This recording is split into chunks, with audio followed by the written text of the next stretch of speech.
शिव भगवान।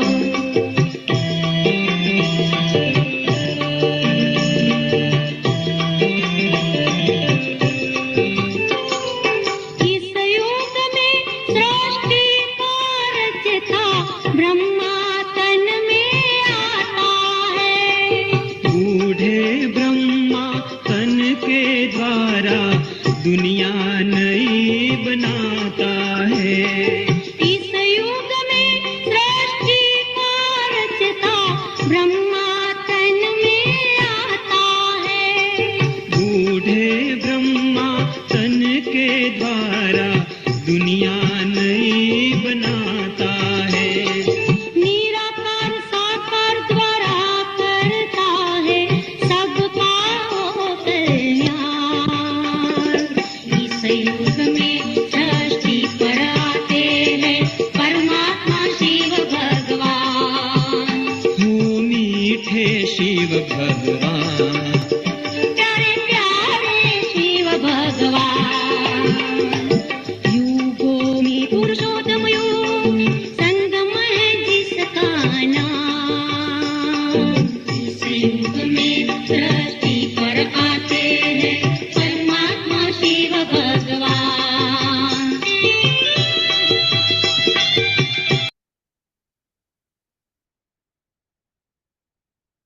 शांति।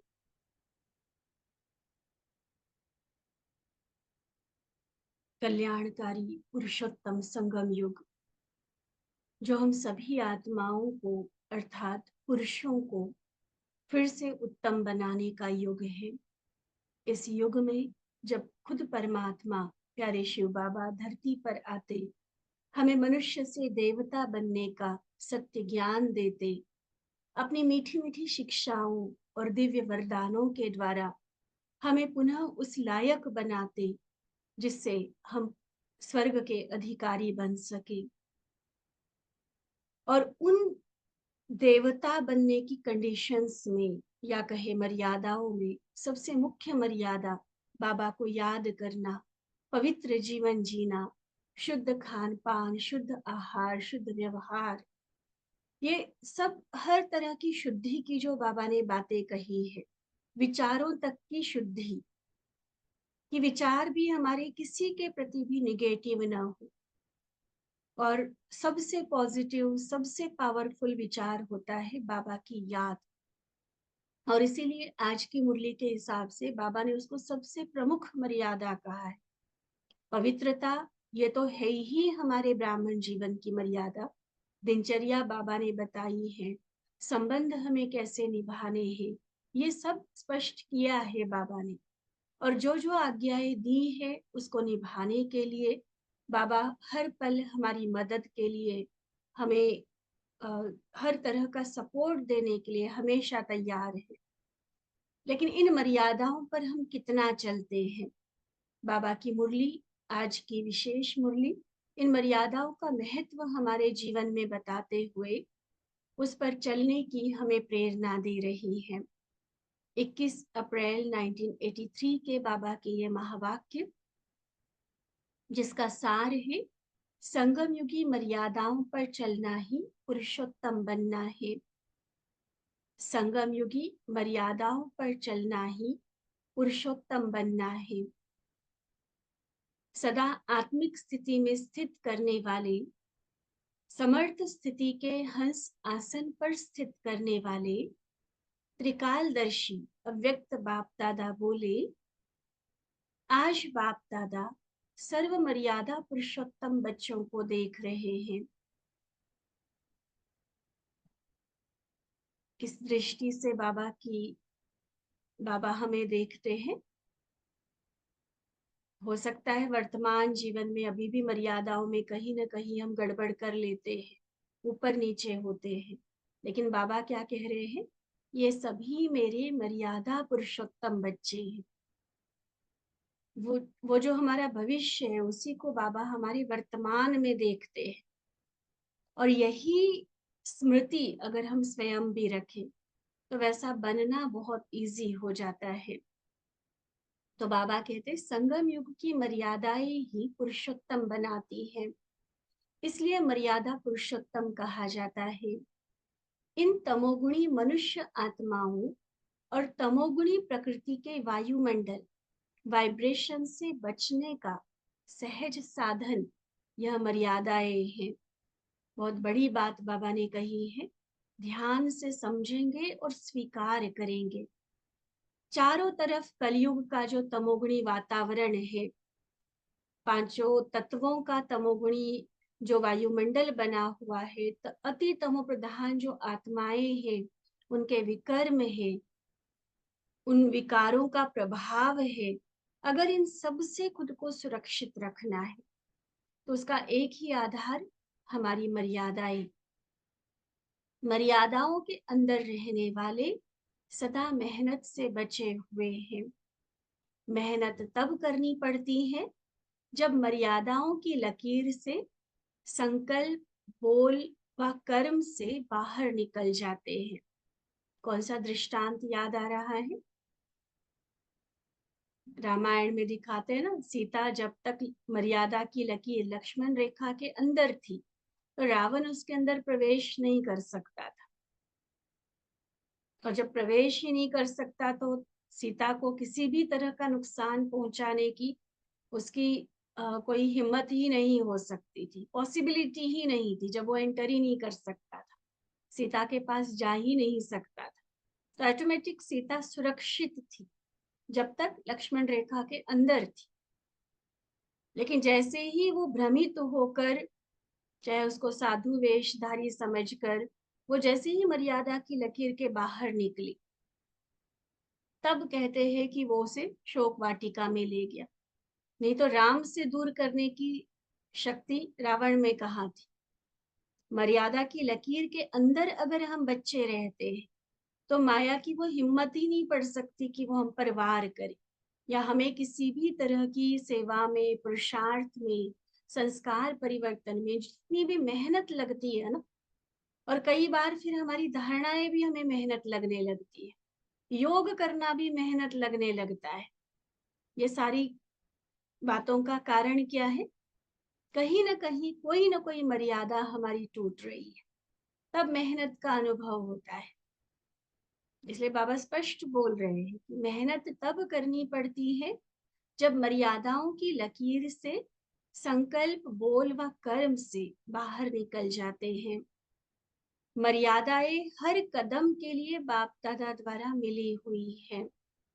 उसी प्रमाण कदम उठाने से स्वयं ही मर्यादा पुरुषोत्तम बन जाते हैं। अमृत वेले से लेकर रात तक मर्यादा पूर्वक जीवन को अच्छी तरह से जानते हो। पता है ना ब्राह्मण जीवन की मर्यादाएं, तन मन धन की मर्यादाएं, दिनचर्या की मर्यादाएं, संबंधों की मर्यादाएं, भोजन की मर्यादाएं, हमारी दृष्टि, वृत्ति, भावनाएं, हर तरह की मर्यादाएं बाबा ने बताई हुई है। वैसे तो इन मर्यादाओं की लिस्ट है, लेकिन खुद अपने से कभी हम बनाने की कोशिश करें कि मुझे बाबा की बताई हुई कौन कौन सी मर्यादाएं पता है। तन की शुद्धि, हमारे कपड़ों की साफ सफाई, जहाँ जिस स्थान पर हम रखते हैं वहां का रख रखाव, कम खर्च, बाला नशीन, कई तरह की ऐसी मर्यादाएं बाबा ने दी हुई है। तो उन सभी मर्यादाओं को कैटेगरी वाइज लिखे कि शरीर के लिए, तन के लिए क्या क्या मर्यादाएं बाबा ने, उसमें दिनचर्या भी आएगी, उसमें भोजन भी आएगा, तो उसको और एक्सप्लेन हम कर सकते हैं।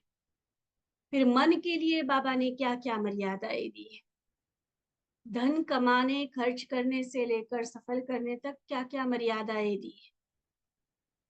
ऐसे ही संबंधों के लिए क्या क्या मर्यादाएं है, प्रकृति के प्रति हमारी क्या मर्यादाएं बनती है, संसार के लिए क्या मर्यादाएं है। ऐसे अलग अलग कैटेगरीज लिख सकते हैं।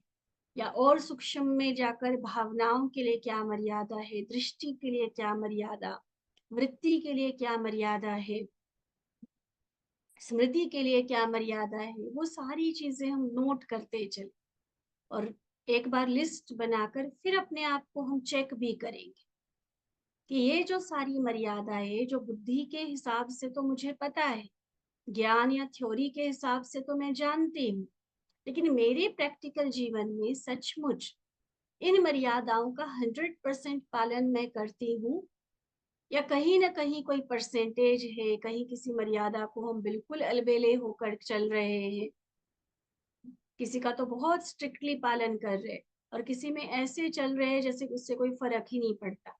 बाबा ने शायद ऐसे ही बोल दिया है, या समर्पित वालों के लिए बोल दिया है, मेरे लिए नहीं है।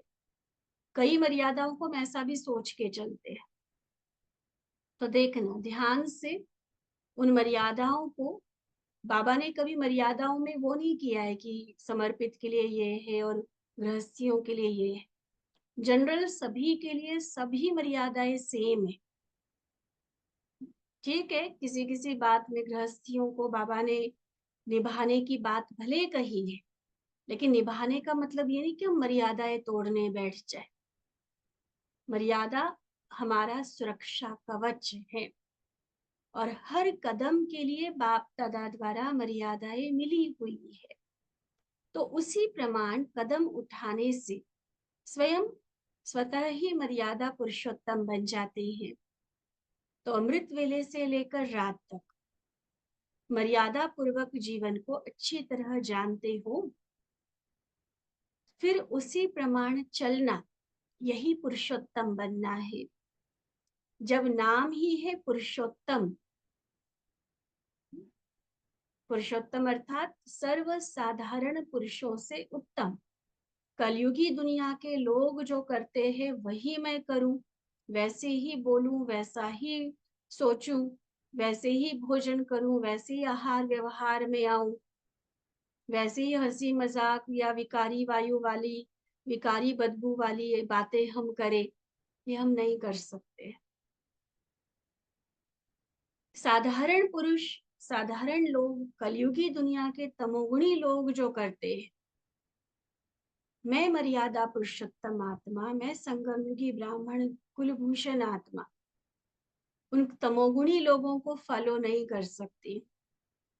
इसलिए चेक कर कि हम श्रेष्ठ आत्माओं की पहली मुख्य बात स्मृति, सोच से, संकल्प से ही तो सारा परिवर्तन आता है ना।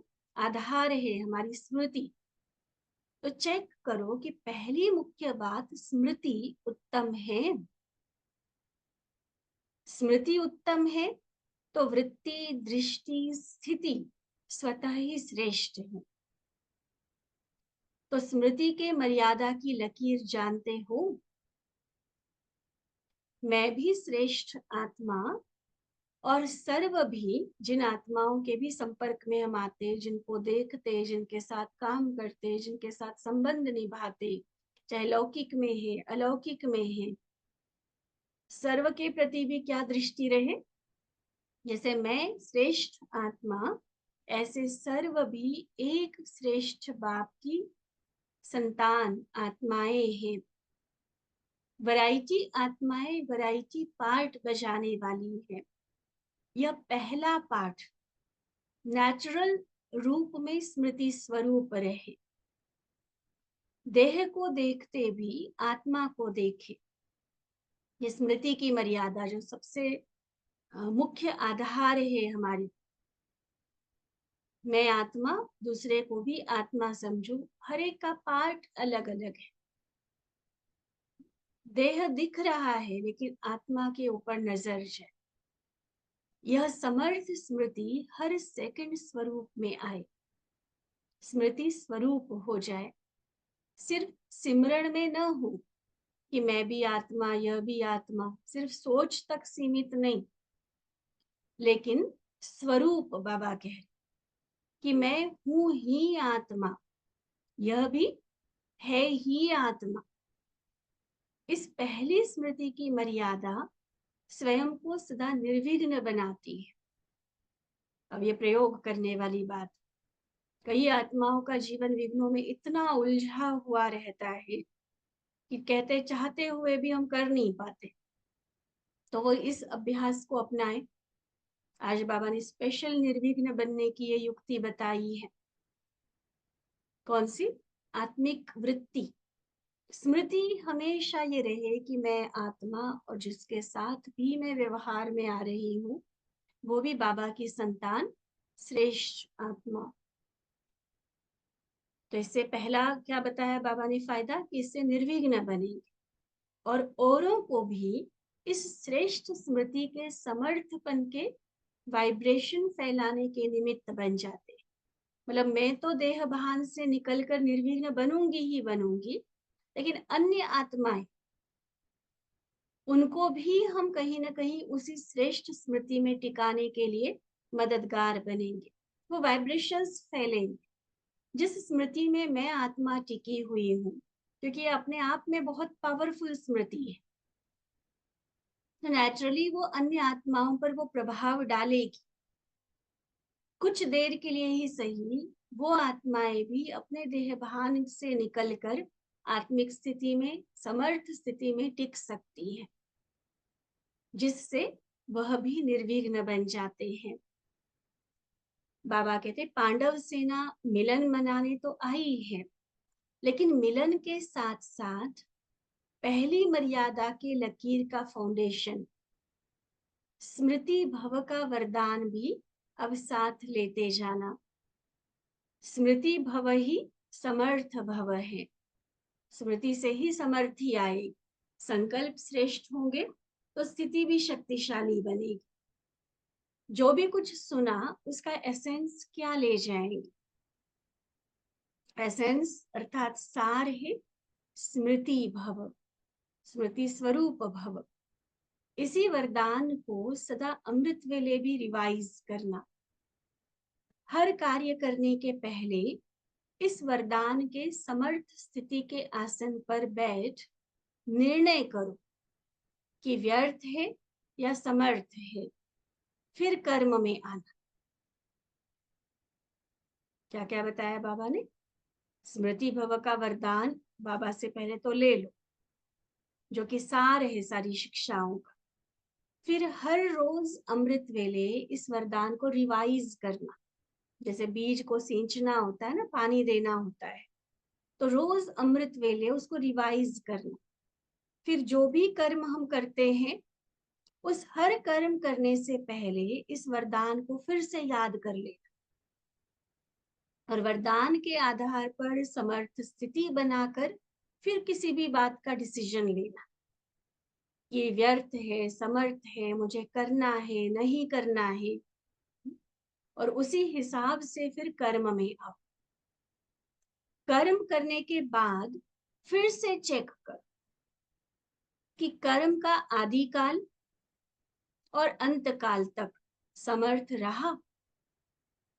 देखो, पहले अमृत वेले रिवाइज करना, फिर जो भी कर्म करेंगे उसके पहले उस स्वरूप में टिक कर वो कर्म में आना, और कर्म होने के बाद भी वो चेक करो कि शुरू से लेकर एंड तक क्या मेरी वही समर्थ स्थिति बनी रही।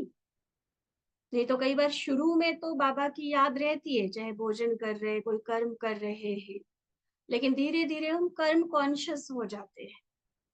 बाबा की याद या जो समर्थ स्मृति की याद, अपने स्वमान की याद जो बाबा ने दी है, वो कहीं ना कहीं हल्की पड़ जाती है और कभी तो टोटली खत्म हो जाती, भूल जाते हैं टोटली। इसलिए चेक करना कर्म के बाद भी जरूरी है। नहीं तो कई बच्चे कर्म के आदि काल समय समर्थ स्वरूप से शुरू करते, लेकिन मध्य में समर्थ के बीच व्यर्थ व साधारण कर्म कैसे हो गया, समर्थ के बजाय व्यर्थ की लाइन कैसे और किस समय गए, यह मालूम ही नहीं पड़ता। कब बुद्धि खिसक कर समर्थ के बदले व्यर्थ में चली गई, साधारण में चली गई, कर्म कब मेरा इतने श्रेष्ठ से बदलकर साधारण हो गया, खुद को ही नहीं पता चलता। और फिर अंत में सोचते हैं कि जैसे करना था वैसे नहीं किया, लेकिन रिजल्ट क्या हुई? करके फिर सोचना, बाद में पछताना, बाद में रियलाइज करना, यह त्रिकालदर्शी आत्माओं के लक्षण नहीं है। इसलिए तीनों कालों में, कर्म की शुरुआत से लेकर मध्य से अंत तक, तीनों कालों में स्मृति भव व समर्थ भव। समझा क्या लेके जाना है? समर्थ स्थिति के आसन को कभी छोड़ना नहीं। यह आसन ही हंस आसन है। हंस की विशेषता निर्णय शक्ति की विशेषता है। और निर्णय कब? कर्म से पहले। कर्म करने के बाद, गलती होने के बाद पछताना, उसको हंस बुद्धि नहीं कहा गया है। निर्णय शक्ति, सही समय पर सही निर्णय लेकर चलना।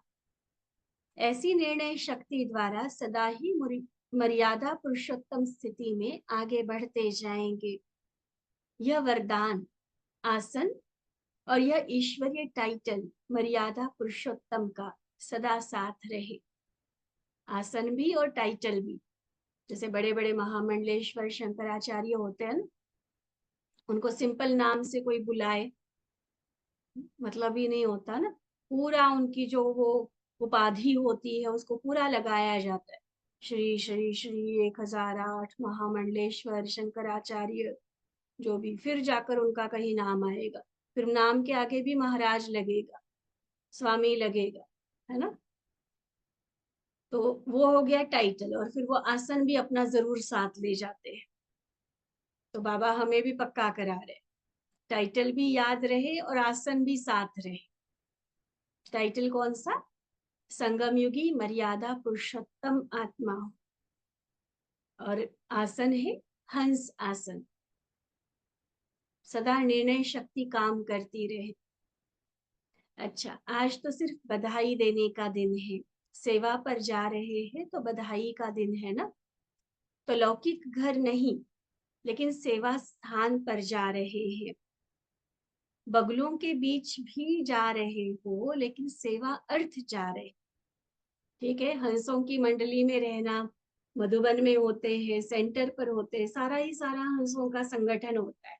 अच्छा तो लगता है, लेकिन फिर लौकिक में भी तो जाना है ना। तो भले जाते हो, भले बगलों के बीच में रहते हो, लेकिन क्या समझे कि सेवा अर्थ है। कर्म संबंध नहीं समझ के जाना, लेकिन सेवा का संबंध है। कर्म संबंध चुकतू करने नहीं बैठे हो, लेकिन सेवा का संबंध निभाने के लिए बैठे हो। देखा, सोच को बाबा हमारे कितना ऊंचा ले जा रहे। पहले भी इस बात को हमने डिस्कस किया था ना। सिर्फ दाना पाने की बात नहीं है, सिर्फ किसी के साथ कार्मिक अकाउंट की बात नहीं है। ये बहुत ठीक है, इसको भी ज्ञान कहा जाता है, लेकिन ये बहुत नर्सरी क्लास का, प्राइमरी क्लास का ज्ञान। अब बाबा हमें बहुत एडवांस ले जाना चाहते हैं। तो जहां कहीं भी हम संबंध निभा रहे हैं, लौकिक क्षेत्र में हम रहते, लौकिक कार्यस्थल या घर परिवार में रहते, क्या समझना, कोई कार्मिक अकाउंट कर्म संबंध के कारण नहीं है हम वहां पर। बाबा ने मेरी सेवा की ड्यूटी वहां लगाई हुई है। वो सेवा का संबंध निभाने, वो कर्तव्य, भगवान के द्वारा दिया गया कर्तव्य निभाने के लिए हम वहां जा रहे हैं और रहते भी यही स्मृति रहे। ये बाबा की अमानत है। बाबा ने ट्रस्टी बना के बिठाया है मुझे। ये सारे जो भी संबंधी है ना, उसमें लौकिक संबंध की दृष्टि से नहीं देखो। ये बाबा के बच्चे, बाबा ने इनकी सेवा की ड्यूटी मुझे दी हुई है। कार्य भी जो कर रहे, बाबा ने दी हुई सेवा है। तो सेवा का संबंध निभाने के लिए बैठे। कर्म बंधन नहीं है, फिर पक्का करा रहा है। कर्म बंधन नहीं है, सेवा का बंधन है। ठीक है। फिर बाबा की पार्टियों के साथ मुलाकात है। बाबा पूछते, सदा अपने को श्रेष्ठ भाग्यवान अनुभव करते हो? जिसका बाप ही भाग्य विधाता हो, वह कितना न भाग्यवान होगा। सोचो, जिसका बाप ही भाग्य विधाता, वो स्वयं कितना भाग्यवान। बाबा कहते, भाग्य विधाता बाप है तो वो वर्ष में क्या देगा? जरूर श्रेष्ठ भाग्य ही देगा ना। सदा भाग्य विधाता बाप और भाग्य दोनों ही याद रहे। जानकी दादी कहते थे ना, मेरे एक कंधे पर मेरा भाग्य, दूसरे पर मेरा बाप। तो भाग्य विधाता बाबा की भी याद रहे और बाबा ने जितना श्रेष्ठ ऊंच हमारा भाग्य बनाया है, वो भाग्य भी सदा स्मृति में रहे।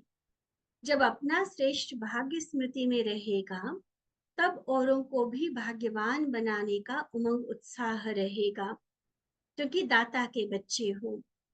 भाग्य विधाता बाप ने ब्रह्मा द्वारा भाग्य बांटा, तो आप ब्राह्मण भी क्या करेंगे? फॉलो ब्रह्मा बाप का लक्ष्य है ना। तो ब्रह्मा के द्वारा शिव बाबा ने भाग्य बांटा, तो आप ब्राह्मण क्या करेंगे? जो ब्रह्मा का काम वह ब्राह्मणों का काम। तो ऐसे भाग्य बांटने वाले वे लोग तो कपड़ा बांटेंगे, अनाज बांटेंगे, पानी बांटेंगे, लेकिन श्रेष्ठ भाग्य तो भाग्य विधाता के बच्चे ही बांट सकते। तो भाग्य बांटने वाली श्रेष्ठ भाग्यवान आत्माएं हो। जिसे भाग्य प्राप्त है उसे सब कुछ प्राप्त है। और भाग्य भी कोई छोटा मोटा भाग्य थोड़ी है, सीधा बृहस्पति की दशा वाला भाग्य, जन्म जन्मांतर की कमाई कराने वाला भाग्य। तो श्रेष्ठ भाग्य सब कुछ प्राप्त कराने वाला भाग्य है। वैसे जो दुनिया के हिसाब से जो स्थूल वस्तुएं बांटते हैं ना, तो वैसे अगर आज किसी को कपड़ा देंगे तो कल अनाज की कमी पड़ जाएगी, कल अनाज देंगे तो पानी की कमी पड़ जाएगी। एक एक चीज कहाँ तक बांटेंगे? उससे तृप्त नहीं हो सकते हैं। लेकिन अगर भाग्य बांटा, तो जहां भाग्य है वहां सब कुछ है। वैसे कोई को कुछ प्राप्त हो जाता है तो कहते हैं ना, वाह मेरा भाग्य। तो जहां भाग्य है वहां सब प्राप्त है। तो आप सब श्रेष्ठ भाग्य का दान करने वाले हो। ऐसे श्रेष्ठ महादानी, श्रेष्ठ भाग्यवान, यही स्मृति सदा उड़ती कला में ले जाएगी। जहां श्रेष्ठ भाग्य की स्मृति होगी, वहां सर्व प्राप्ति की स्मृति होगी। जहां श्रेष्ठ भाग्य की स्मृति होगी, तो श्रेष्ठ भाग्य क्यों है, क्यों मैं भाग्यशाली आत्मा हूं, तो लिस्ट बनेगी ना ऑटोमेटिकली, क्योंकि मुझे बाबा मिला, बाबा से ये मिला, ये मिला, ये मिला। तो सारी प्राप्तियों की स्मृति भी मन में इमर्ज हो जाती है। तो इस भाग्य बांटने में फ्राक दिल बन, खुले दिल से उदार चित्त होकर बांटते जाओ। यह अखुट है, चिंता करने की जरूरत नहीं कि इसको दे दिया, ज्यादा दे दिया तो मेरे पास कम हो जाएगा, तीसरे के लिए नहीं बचेगा, या मेरे लिए कम पड़ जाएगा। नहीं, अखुट है। और ये जितना बांटेंगे उतना बढ़ता जाएगा। जब थोड़ी चीज होती है ना, तो उसमें कंजूसी की भावना आ सकती है, भी थोड़ा सा ये कैसे दूं। लेकिन यह तो अखुट है, इसलिए बांटते जाओ, सदा देते रहो। एक दिन भी दान देने के सिवाय न हो।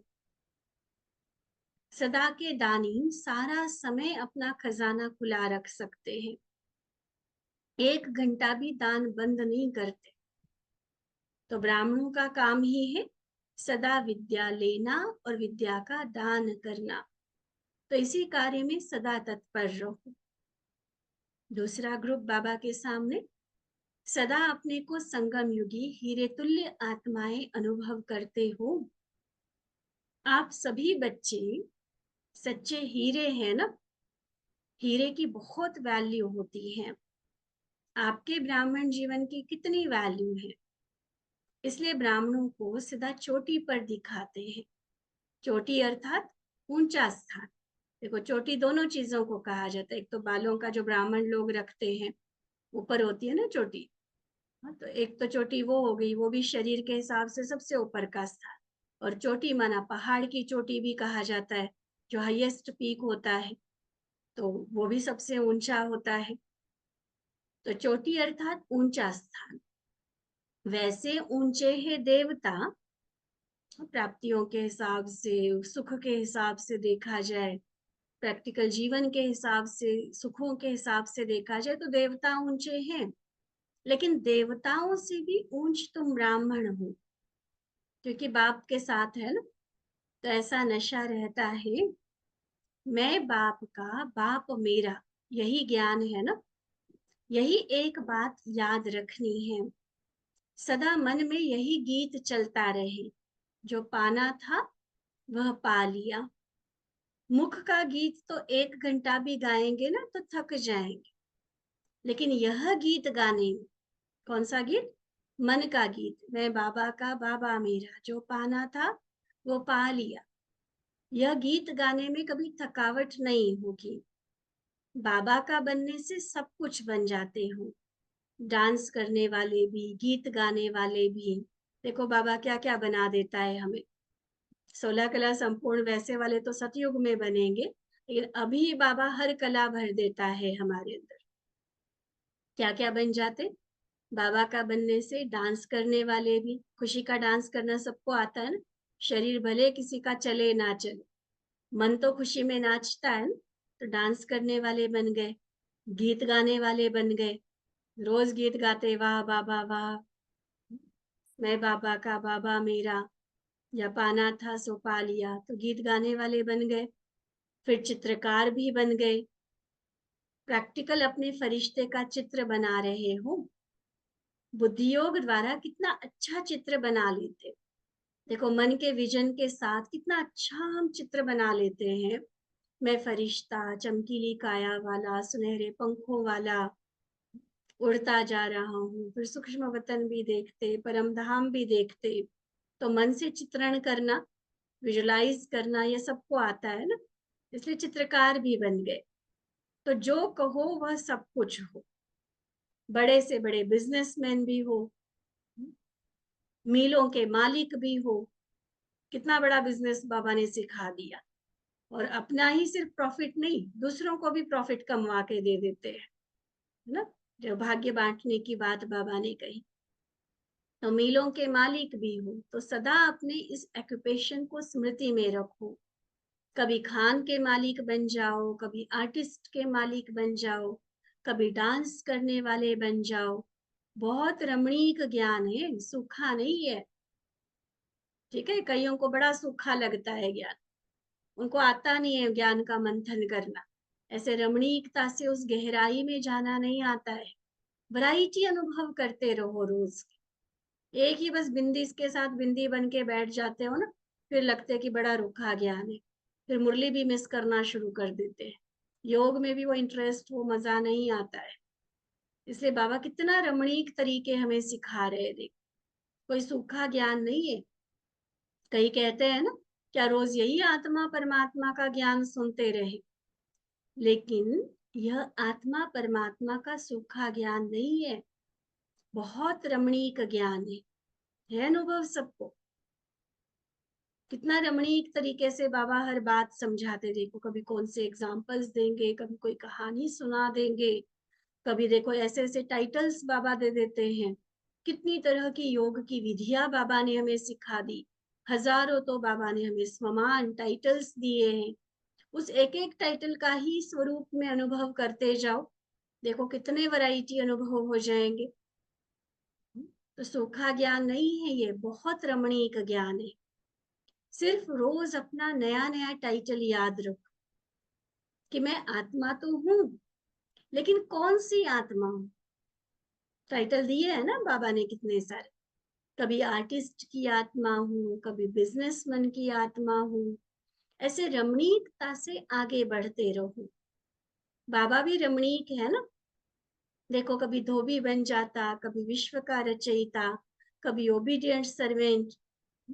तो जैसा बाप वैसे बच्चे। बाबा बहुरूपी है तो बच्चे भी बहुरूपी बन सकते हैं। वैसे बहुरूपी नहीं, 84 लाख जन्मों वाले बहुरूपी नहीं, या भगवान के लिए कण कण वाला बहुरूपी नहीं। ये अलग अलग संबंध निभाने में, अनुभव कराने में, जैसे बाबा बहुरूपी बन जाता है, ऐसे हम भी अपने पुरुषार्थ के प्रति और सेवाओं के प्रति रोज के नए स्वमान, नए नए टाइटल्स याद रखते, उसके रमणीक अनुभव, वैरायटी अनुभव करते चले। ठीक है, तो जैसे बाप वैसे बच्चे, ऐसे ही इस रमणीक ज्ञान का सिमरण कर सदा हर्षित रहो। फिर अगला ग्रुप है बाबा के सामने, वर्तमान समय के प्रमाण स्वयं और सेवा, दोनों की रफ्तार का बैलेंस चाहिए। हर एक को सोचना चाहिए कि जितनी सेवा ली है, क्या उतना रिटर्न दे रहे हैं? सोचो कितने कितने वर्षों से कई ज्ञान में चले हुए, तो उसका रिटर्न हम बाबा को क्या दे रहे हैं? जितनी बाबा की दीदियों की मेहनत ली है हमने, अब आगे अपने जैसे और कितने वारिस तैयार किए, रिटर्न तो यही होता है ना। इसलिए अब समय है सेवा करने का। जितना आगे बढ़ेंगे, सेवा के योग्य समय होता जाएगा, लेकिन उस समय परिस्थितियां भी अनेक होंगी। बाबा पहले से सावधान कर रहे, सेवाओं के अवसर भी आएंगे, कई तरह की परिस्थितियां भी आएंगी। उन परिस्थितियों में सेवा करने के लिए अभी से ही सेवा का अभ्यास चाहिए। उस समय आना जाना भी मुश्किल होगा, मनसा द्वारा ही आगे बढ़ाने की सेवा करनी होगी। वह देने का समय होगा, सिर्फ स्वयं में भरने का नहीं। इसलिए पहले से ही अपना स्टॉक चेक करो कि सर्व शक्तियों का स्टॉक भर लिया है। जैसे कई बार ना माँ अपने सामने ही, कई बार नहीं हमेशा ही लौकिक में होता है कि माँ अपने सामने ही बच्चों को कुछ ना कुछ बनाना करना सिखा देती है, खासकर बेटियों को। आजकल तो बेटों को भी जरूरत है सिखाने की, है ना, ताकि अगर माँ कहीं जाती है या बच्चे अपनी पढ़ाई जॉब के लिए कहीं और जाते हैं, तो वो अपना गुजारा खुद चला सके, खुद अपने लिए रोज का जो डेली वाला रूटीन वाला भोजन है, वह कम से कम वो तो बना सके, है ना। सिखाती है ना वहां अपने सामने, चाहे रोटी बनाने से लेकर दो चार सब्जियां तो सिखा ही देती है। तो ऐसे ही जब हमारे बड़े बैठे, तो बड़े बैठे हैं, दीदिया सेवा करी, ये सोच के हम सिर्फ खाली ना बैठे रहे। उनके होते उनके साथ मिलकर हर तरह की सेवा हमें सीखनी है, ताकि जब हमारे ऊपर जिम्मेवारी आएगी, जिम्मेवारी के साथ कई तरह के चैलेंजेस भी आते हैं, तो तब हम तभी सेवा कर सकेंगे जब बड़ों के साथ मिलकर बहुत काल का अभ्यास होगा सेवा का। पहले खुद को भरपूर किया हुआ होगा, तब औरों को बांट सकेंगे। सर्व शक्तियां, सर्व गुण, सर्व ज्ञान के खजाने, याद की शक्ति सब सदा भरपूर, किसी भी चीज की कमी नहीं चाहिए। ठीक है। अच्छा, फिर ये बाबा की जो मुरली चली, इस दिन भी बाबा पूरा 12 बजे तक वहां पर थे। तो सॉरी, 12 बजे तक नहीं, सुबह अमृत वेले तक भी बाबा थे। तो 28 तारीख को बाबा ने अमृत वेले, बाप दादा ने सतगुरुवार की मुबारक दी। बाबा कहते वृक्षपति दिवस की मुबारक। वृक्षपति दिवस पर सदा काल के लिए बृहस्पति की दशा कायम रहे, यही सदा स्मृति स्वरूप रहना। अब तो सभी ने वायदा पक्का किया है ना, कुमार ग्रुप तैयार हो गया तो आवाज बुलंद फैल जाएगा, गवर्नमेंट तक पहुंच जाएगा। लेकिन अविनाशी रहेंगे तो, हिलने डुलने वाले, छोड़ के जाने वाले, वो थोड़े ना बाबा का नाम बाला कर सकेंगे। अविनाशी रहने वाले फिर गवर्नमेंट तक भी आवाज पहुंचाएंगे। इसलिए गड़बड़ नहीं करना। उमंग, उत्साह, हिम्मत अच्छी है। जहां हिम्मत है वहां मदद तो है ही। शक्तियां क्या सोच रही है? शक्तियों के बिना तो शिव भी नहीं है। क्योंकि अभी इससे पहले तक बाबा पांडवों से बात कर रहे थे ना, तो बाबा कहते शक्तियां ये ना सोचे कि बाबा आज हमें नहीं देख रहा। बाबा कहते शक्तियों के बिना तो शिव भी नहीं, शिव नहीं तो शक्तियां नहीं, शक्तियां नहीं तो शिव भी नहीं है। तो बाप भी भुजाओं के बिना क्या कर सकता है? तो पहली भुजा है कौन? वाह रे में। इतना स्वमान हमारा याद रहे कि मैं कौन हूँ? डायरेक्ट भगवान की भुजा। मेरे द्वारा भगवान विश्व परिवर्तन का कार्य करा रहा है, मेरे द्वारा उसने सारे संसार का उद्धार करना है, विश्व कल्याण करना है। तो मैं वो भगवान की मददगार भुजा हूँ। ऐसे ऐसे टाइटल्स याद करो। जैसे बीच में भी मुरली में कहा ना, कभी आर्टिस्ट, कभी डांस करने वाले, कभी गीत गाने वाले, कभी बिजनेस करने वाले, ऐसे अलग अलग टाइटल्स के साथ अपने आप को बहुत रमणीक और गहरे अनुभवों में लेते जाओ। ये स्टॉक जितना भरपूर होगा हमारा, तब औरों की सेवा भी हम बहुत योग्य तरीके से कर सके। अच्छा, ऐसे सदा व्यर्थ को समाप्त कर समर्थ स्थिति के हंस आसन पर स्थित रहने वाले, हर कर्म को त्रिकालदर्शी शक्ति से तीनों काल समर्थ बनाने वाले, सदा स्वतः आत्मिक स्थिति में स्थित रहने वाले ऐसे मर्यादा पुरुषोत्तम श्रेष्ठ आत्माओं को बाप दादा का याद प्यार और नमस्ते। हम रूहानी बच्चों की रूहानी बाप दादा को दिल व जान, सिक व प्रेम से नमस्ते नमस्ते नमस्ते जी। अच्छा, ओम शांति।